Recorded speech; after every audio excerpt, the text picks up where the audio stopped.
याद रखिएगा, माँ की भाषा बड़ी निराली है। इस कथा के माध्यम से आपको ये जितनी बातें बताई जा रही हैं प्रसंग के रूप में, कहानियों के रूप में, कथा के रूप में, ये चेतावनी है, सतर्क हो जाओ। कथा क्या है? जैसे आप सड़क पर चलते हैं ना, सड़क पर चलते हैं, आप गाड़ी चला रहे होते हैं तो कई बार सड़क के मोड़ पे एक बोर्ड देखते होंगे, एक बोर्ड देखते होंगे, उस बोर्ड पे लिखा रहता है। अक्सर पहाड़ी रास्तों पे वो बोर्ड बहुत मिलते हैं। वो खतरनाक सड़कों पे ऐसा बोर्ड लगा रहता है, उस बोर्ड पे लिखा रहता है आगे की सड़क खतरनाक है, संभल कर चलाएं। होता है बाबू, आगे की सड़क खतरनाक है, संभल कर चलाएं। अब एक बात बताओ, उस बोर्ड ने आपको बता दिया, यात्री को बता दिया, उसके बाद भी वो संभल के नहीं चलाएगा तो हड्डी किसकी टूटेगी? बोर्ड की टूटेगी कि उस इंसान की टूटेगी? कथा क्या है? उस साइन बोर्ड की तरह है। कथा कह रही है क्या सही है, क्या गलत है, क्या करोगे तो क्या हुआ। पिछले समय में जिन लोगों ने जो किया, जिस मार्ग पर चले, वो देवी देवता हो चाहे इंसान हो, उनके साथ अच्छा हुआ, उनके साथ बुरा हुआ। इस मार्ग पर चलेंगे ऐसा होगा, उस मार्ग पर चलेंगे ऐसा होगा। यही है, ये सब कथा माँ अप्रत्यक्ष रूप से चेतावनी दे रही है। लेकिन अगर कथा की भाषा को कोई इंसान नहीं समझेगा और अपनी मनमानी करेगा और नियमों का उल्लंघन करते रहेगा तो फिर क्या होगा? माँ समझाती नहीं, उसके बाद माँ समझाती नहीं। माँ के सिखाने का तरीका बड़ा होता है। माँ क्या करती है? सीधा उठा के पटक देती है, टांग तोड़ देगी, हड्डी तोड़ देगी, उस आदमी को मौत के कगार पर पहुंचा देगी। और उस समय जाकर लोग सीखते हैं, हे भगवान बहुत बड़ी गलती है। माँ सोनार की तरह नहीं सिखाती है। सोनार की तरह तो कथा में लोग सिखाते हैं, धीरे धीरे धीरे धीरे धीरे धीरे मारना है, धीरे धीरे उसको आकार दे रहे हैं। जिस दिन सोनार की भाषा लोगों को समझ में नहीं आती, माँ सीधा लोहार की तरह उठा के सीधे पटक देती है। तब तो सीख ही जाता है इंसान, एक ही बार में सीखते हैं कि नहीं? कालिदास को कितने लोगों ने कहा होगा, आपके क्षेत्र के ही ना कालिदास, कितने लोगों ने कहा होगा कि कुछ कर लो। आपको पता है कालिदास क्या थे? स्कूल के चपरासी थे। आपके ही क्षेत्र के हैं, स्कूल के चपरासी थे। जिस स्कूल में कालिदास चपरासी थे उस स्कूल में सैकड़ों बच्चे पढ़ने जाते थे, लेकिन कालिदास के हृदय में कभी पढ़ाई के प्रति इच्छा नहीं जाती थी, कभी नहीं। जबकि देख रहे हैं वहीं पढ़ रहे हैं, वहीं पे बच्चे पढ़ रहे हैं, सबको पढ़ते हुए देख रहे हैं, लेकिन अंदर से जिज्ञासा नहीं जगती है कि मैं भी पढ़ाई कर लूं। नहीं। लेकिन जिस दिन गलती से शादी हो जाती है, धोखे से शादी जब कर दी जाती है और पहले ही रात को विद्योत माँ जब उनको मारती है और पलंग से नीचे गिराती है और नाक जब उनकी टूट जाती है, तब माँ के पास, रात में काली माँ के पास पहुंचते हैं, उच्चैठ वाली माता के पास जब पहुंचते हैं तो उसके बाद माँ को सिर्फ एक ही बात बार बार कहते हैं, कालिदास। माँ सामने है, कालिदास कह रहे हैं, बार बार नाक से खून बह रहा है और कालिदास कह रहे हैं, विद्योत माँ, विद्योत माँ, विद्योत माँ, यानी विद्योत माँ मारी है, विद्योत माँ मारी है, विद्योत माँ मारी है। आवाज ऐसे निकल रही थी, विद्योत माँ, विद्योत माँ, विद्योत माँ, विद्या दो माँ, विद्या दो माँ, विद्या दो माँ, विद्या दो माँ, विद्या दो माँ। रात भर में ही वही माँ आदि शक्ति वहां प्रकट होती है और कहती है, जा तू जिस विद्यालय में तू पढ़ाई करता है, आज रात भर में जितने पन्ने पलट देगा सारी शिक्षा तुम्हारी हो जाएगी। कालिदास जाते हैं और रातों रात सारे पन्नों को पलट देते हैं और कालिदास जैसा विद्वान उस धरती की दोबारा कोई नहीं हुआ, एक रात में। ये माँ की कृपा है। पहले गुरुजनों के माध्यम से, पहले मित्रों के माध्यम से, पहले छात्रों के माध्यम से सभी दिखा रहे थे, समझा रहे थे कालिदास को कि स्कूल में तो रोज आते हो, थोड़ा पढ़ाई भी कर लो। नहीं पढ़ेंगे, नहीं पढ़ेंगे। आजकल जैसे हमारे बच्चों को माता पिता कहते हैं पढ़ लो पढ़ लो, नहीं पढ़ेंगे, नहीं पढ़ते, पढ़ते भी नहीं।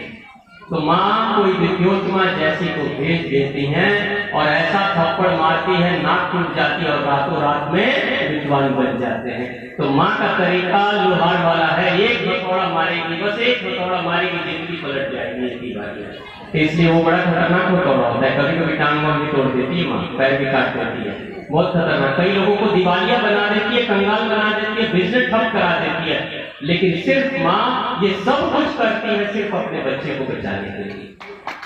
यही होता है। अगर आप सीधे रास्ते से नहीं चलोगे तो दूसरा रास्ता माँ को पता है वो बहुत खतरनाक है, लेकिन माँ चेतावनी हमेशा देती है। अभी कुछ दिन पहले की घटना बता रहा हूँ आपको। बेंगलोर की घटना है। एक मुस्लिम परिवार की बात बता रहा हूं। नौजवान जो ठीक ठाक कमाई कर लेता था और बढ़िया से परिवार चला रहा था, उसकी सगी मौसी एक दिन कहती है कि सुनो बेटे, तुम्हारी शादी तो हो गई है, लेकिन पत्नी को तुम घुमाने कहीं ले नहीं गए। 1 साल से ज्यादा समय हो गया, तुम्हारी शादी हो गई, पत्नी को घुमाने कहीं ले नहीं गए। सुनो, मैं तुम्हें विदेश का टिकट कटवा के देती हूँ, हवाई जहाज का, जाओ मेरे खर्चे में पत्नी को घुमाने चलाओ। अब नौजवान जो भतीजा था वो बड़ा खुश हो गया और वो कहता है ठीक है बुआ, जैसा आप कहोगे वैसा ही करेंगे। और खुशी खुशी से जाता है और अपनी पत्नी को जाकर कहता है कि हवाई जहाज की टिकट बुआ दे रही है, बुआ जो है वो टिकट दे रही है हम दोनों के लिए, हम दोनों को घूमने के लिए भेज रही है। पत्नी के मन में शक का कीड़ा उत्पन्न हुआ। पत्नी कहती है क्यों दे रही है, उसका क्या फायदा है? कोई फायदा नहीं। वो कहती है कि बस तुम लोग घूम के आ जाओ, तुम लोग घूम के आ जाओ, इसलिए वो देती है। तो पत्नी कहती है मुझे तो कुछ गड़बड़ लग रहा है, आप थोड़ा सा पता कर लीजिएगा। लेकिन नौजवान को तो जोश चढ़ा था विदेश घूमने का, वो चला जाता है। वो ज्यादा कहता है, पत्नी को डांटने लगता है, मना कर देता है कि नहीं कोई बात नहीं। कुछ दिनों के बाद क्या हुआ कि जब ये पूरी तैयारी कर चुका था, तब तक उसकी पत्नी की तबीयत खराब होती है और तबीयत खराब होती है तो डॉक्टर के पास लेकर जाता है। डॉक्टर के पास जब लेकर जाता है तो डॉक्टर साहब कहते हैं देखो तुम्हारी पत्नी गर्भवती है, तुम्हारी पत्नी गर्भवती है, इसको आराम की जरूरत है। नौजवान कहता है कि हमें तो विदेश की यात्रा अभी करनी है। पत्नी कहती है डॉक्टर साहब इनको थोड़ा मना करिए, विदेश की यात्रा ना करें, अभी गर्भवती में हो तो आराम चाहिए। डॉक्टर भी मना करता है। डॉक्टर कहता है कि मत जाओ विदेश, अभी 1 साल के बाद जाना, बच्चे के जन्म के बाद जाना, उसके बाद से इसकी तबीयत ठीक हो जाएगी तो जाना, अभी जाओगे तो नुकसान होगा। डॉक्टर भी मना करता है। लेकिन ऐसा नशा चढ़ा हुआ तो उस नौजवान के ऊपर डॉक्टर की बात भी नहीं मानता, अपनी पत्नी की बात नहीं मानता। अंत में माँ भी कहती है कि आखिर मेरी बहन तुमको हवाई जहाज का टिकट क्यों दे रही है, बिना स्वार्थ के इंसान 1 पैसा खर्च नहीं करता, तुम्हारे ऊपर हजारों रुपए क्यों खर्च कर रही है। लेकिन माँ को भी डांट देता है नौजवान। और बाद में जिस दिन जाने की बारी आती है उस दिन ये अपना बैग तैयार कर लेता है, अपनी पत्नी के कपड़े रख लेता है, अपना रख लेता है। पत्नी का मन नहीं है जाने का, माँ का भी मन नहीं है कि ये लोग जाए, लेकिन फिर भी अपनी सिटी में जाता है। और जब पूरी तैयारी हो जाती है तो वो बुआ जी जो उसकी बुआ है बेंगलोर की, वो उसको अपने बेटी से एक बैग भेजती है, एक बैग भेजती है, पुराना सा बैग, मैला सा बैग भेजती है। कहती है सुनो, बोल देना जाकर कि तुम लोग इसी बैग में अपने कपड़े रखो, इसी बैग में अपने कपड़े रखो। तो जब वो पुराना सा गंदा सा बैग आता है तो पत्नी को शक होता है कि इस बैग में, इस गंदे से बैग में क्यों रखेंगे, हमारे पास नया नया बैग है, उसमें लेकर हम अपने कपड़े जाएंगे।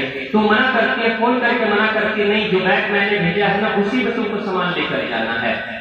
तो जो पति है, लड़का है, वो कहता है जाने दो ना, बुआ जो कह रही है वही मानो, क्या जरूरत है बीच में कुछ। ठीक है, उनको वही बैग में भेजना है, उसी बैग में हम सामान भेजेंगे, उसी बैग में हम सामान लेकर जाएंगे। तो नौजवान तैयार हो जाता है और पत्नी शांत हो जाती है। माँ को भी शक होता है, माँ भी शांत हो जाती है और कहती है कि देखो ये ठीक नहीं लग रहा है, वो दूसरा बैग देने का क्या मतलब है। लेकिन नहीं मानता है, अपने जिद में है, नहीं मानता है। दोनों हवाई जहाज पकड़ते हैं दूसरे दिन और उसी दिन शायद कतर, गल्फ में एक देश है कतर, है ना, कतर जो अरब के देशों में एक देश है कतर। ये दोनों लोग पहुंचते हैं, हवाई जहाज से उतरते हैं, एयरपोर्ट पे पहुंचते हैं।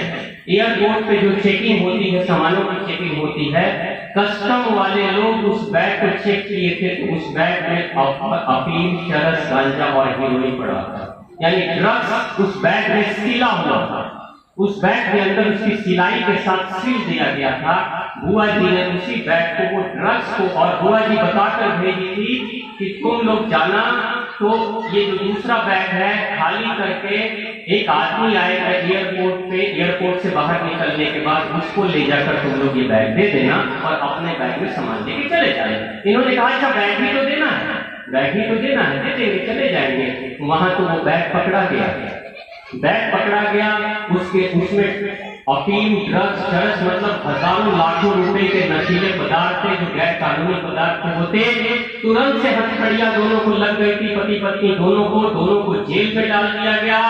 1 साल तक दोनों जेल में रहे और वो जो गर्भवती दुल्हन थी वो जेल में ही बच्चे को जन्म देती है। 1 साल के बाद ये मामला सुषमा स्वराज के पास आया था। उस समय सुषमा स्वराज जीवित थी, उनके पास ये मामला आया था। विदेश मंत्रालय देख रही थी। सुषमा स्वराज कतर के प्रशासन से, कतर के सरकार से उन्होंने ये सारी सच्चाई बताई कि देखो करने वाला कोई और थी, लेकिन ये लोग बेचारे निर्दोष थे, इनको फंसा दिया गया है। तो सुषमा स्वराज जब इस मामले में दखलंदाजी करती है तब मीडिया को, तब अखबार में, न्यूज़पेपर में सबको पता चला था कि 1 साल से वो पति पत्नी जेल में हैं और बच्चे को जन्म दिया था जेल के अंदर ही।